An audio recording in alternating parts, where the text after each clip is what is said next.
JD Vance is in Israel and he's spoken. Of course, he went there with his wife, Usha, who is, I think, absolutely divine. I'm really glad that he's gone to Israel. There was a lot of talk, and I was a part of a fair bit of that talk. I had concerns, particularly given the proximity of his relationship to Tucker Carlson. Tucker Carlson's son works for JD Vance.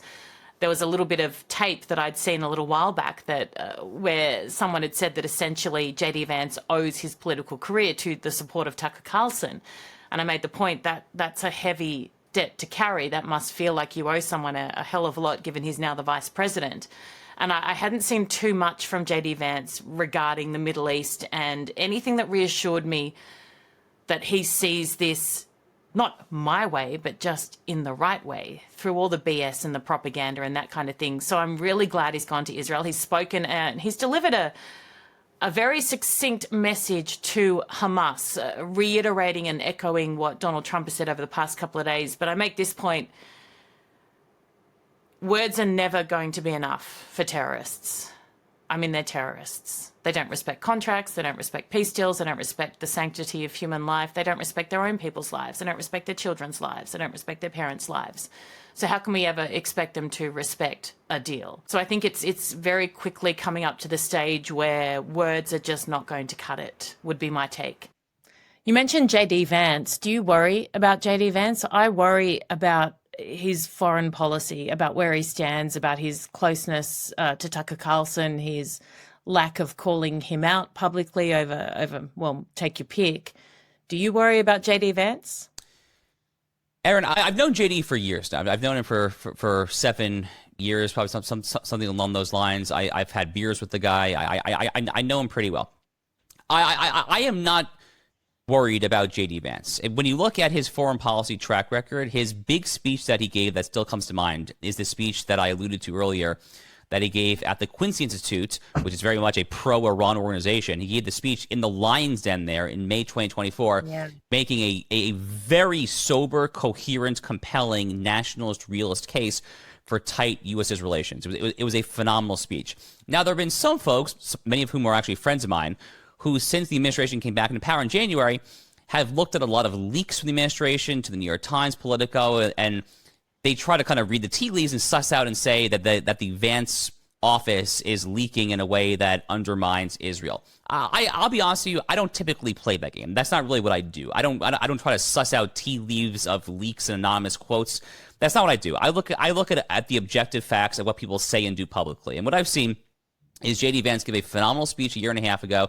I saw him go on Theo Vaughn's show earlier this year and just directly respond to Theo Vaughn accusing Israel of genocide and JD said that's not genocide. It's not anywhere close to it. Having said all that, I really don't like Tucker Carlson, as has been made probably pretty clear over the course of this conversation. I used to like him, by the way. I was a guest on his show. I mean, we were all fans of his, until he went down this unfortunate path. And at some point, it would be awfully nice if JD Vance were to say something about that, to try to create some sort of distance. I suspect that we are incrementally getting closer to that day coming, but in the abstract, no, I don't have particularly grave reasons for concern there. I think that JD Vance basically gets on this issue. I think that he is much closer to my position, for instance, than to Candace Owens' position. Okay, well, that comforts me. That's really good to hear. I'd love to get your take as someone in America on JD Vance, and I know that he is the anointed one. I understand that that there are promises from Trump to support him moving forward. He's close with John Jr. I look at Marco Rubio and I think he is tenfold more impressive. I worry about JD Vance. I worry about his proximity to Tucker Carlson, his inability to call him out. I've seen things that say that, JD Vance believes that he owes Tucker his political career. That feels like one hell of a debt to owe someone. I worry about, he hasn't said anything in this space in the Middle East that gives me confidence that JD Vance will continue along the same kind of lines as Trump. What's your thoughts on who takes over this movement? And are you concerned about JD Vance and even just the lack of kind of jumping in sometimes and calling out people who are close to him? I think that JD Vance his virtue is that he is a pretty smart guy. And I think he will figure out very soon that despite the kind of tempest on social media, the mainstream of the Republican Party and the mainstream of the MAGA movement are sort of not with Tucker. There's an illusion that they are, and maybe for young people they are. But I'm talking about when you look at Trump's 51% vote, 45% of that he gets straight by virtue of having the R letter after his name.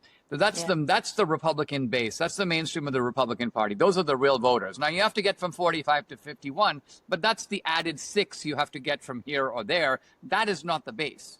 The second point is the Republican Party and the right are funded by 3 groups of people. One is highly successful evangelical Christian entrepreneurs.